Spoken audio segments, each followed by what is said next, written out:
I was fired for disability from a major U.S. hospital. Hi, I'm Glennae Davis, your workforce care nurse, and this is my story. Many of you already know that I'm a registered nurse. I've worked in healthcare for more than 3 decades, caring for adults and pediatrics in critical care settings like in leading clinical programs, participating in the allocation of hearts and lungs for transplantation, as well as advocating for health equity. I love being a nurse. I love taking care of patients. I love knowing my work matters. What many of you may not know is that I also became the patient. Between 2012 and 2015, while working inside a major U.S. hospital, I experienced workplace discrimination, the most severe chronic job stress of my life. It did not begin with discrimination, it began with an injury. I'm performing my patient assessment using a 60 cc syringe to push back thick green fluids into my patient's stomach. In an instant, what feels like fire ignites in my hand. That injury takes me away from my beloved bedside. I go on workers' compensation. Like many employees, I believe I'll heal, return to work, and continue my career. After some time and slow healing, the workers' compensation doctor releases me to return to work. I'll never forget watching him write in all caps, return to work. No more than lifting 10 pounds, no more than 10 minutes keyboarding activity per hour permanently. 0% disability rating. I stare as he writes, feeling the weight of his words. I understand the impact of every word. What I don't understand is now what's next? What do I do now? What happens next changes the course of my life. With a documented disability, I find myself trying to navigate the Americans with Disability Act, the Family and Medical Leave Act, the Equal Employment Opportunity Commission, largely on my own. I understand nursing. I understand patient care. I understand health care. What I don't understand is now what? As hours become days and days becomes weeks and weeks turn into years, the pressure becomes heavier. I apply for many other jobs, jobs I qualify for, jobs that don't involve direct patient care. After the third rejection letter, after the ninth rejection letter, after the 13th rejection letter, all with the same old sterile words. Good luck, Glennae, with your future endeavors. Good luck. I break hood code. I snitch. I write a letter to the president of the hospital. I copy everybody involved in denying my workplace rights.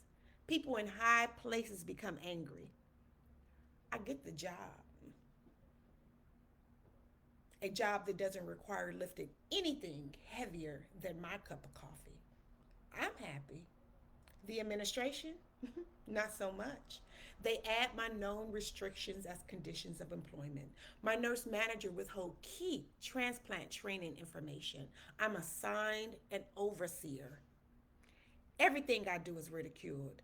Everything I do is micromanaged. I'm excluded from meetings. The hostility hurts. I'm angry. The disability director tells me, don't start no trouble. Trouble? I don't want no trouble. You see, I'm making $150,000 a year plus a monthly $20,000 stipend, a $500,000 life insurance policy, vested retirement benefits. I'm a widow, mother of two. I have no parents, no support system. I have gone from gang banging to a lung transplant coordinator. So I tolerated all of it. The weight of that decision begins to show. My joints become hot and swollen. The chronic stress and the corticosteroids cause a 40-pound weight gain. My skin erupts with large, angry acne. My hair falls out. My blood pressure soars. 155 over 99 every day. Chronic red, burning, dry eyes. My vision clouds. I'm under attack. My defense? Cower. Butt cheeks squeezed tight, shoulders worn as earrings, jaw clenched so tightly I crack molars. I'm so angry. Yet I Mac beat my face, pin my thinning hair up, do that thing called work life balance. The violence hurts. I'm falling apart. By the second year, I'm sitting in a psychiatrist's office, crying, overwhelmed, desperate, mad. Have you ever been somewhere you don't want to be? She searches her mind for a diagnosis. She hands me the prescription Cymbalta. I gladly take the medication. Now I can walk into a moving 18-wheeler and not feel a thing. I want to feel something. I should feel something. I feel alone in an abyss, misunderstood. 6 weeks later, I know I need to stop taking this medication. The psychiatrist looks at me and says, Glennae, it's been 6 weeks. You shouldn't still be upset about your employer making business decisions.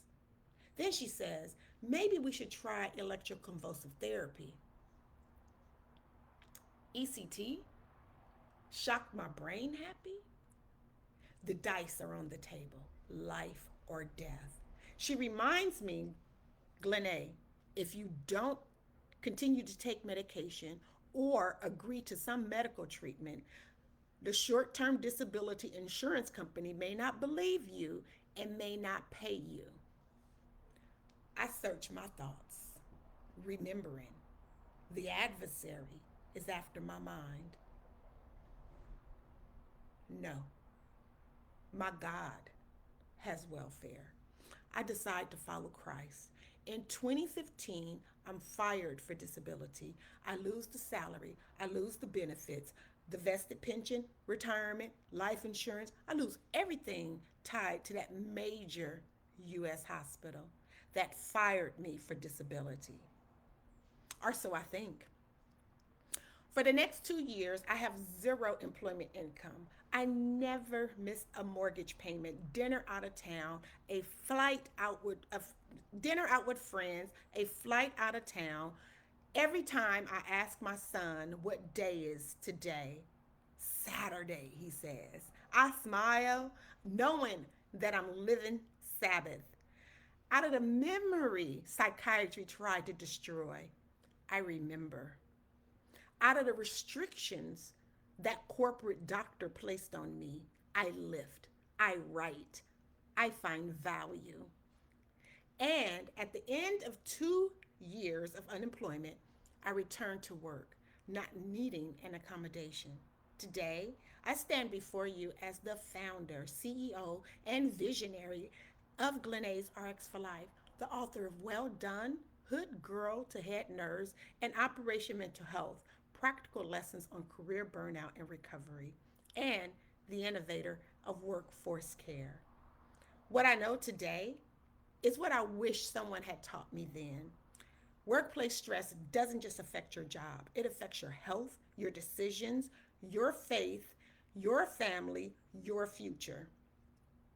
Too many Black career women, registered nurses, and believers receive the workplace mental health education they need. What?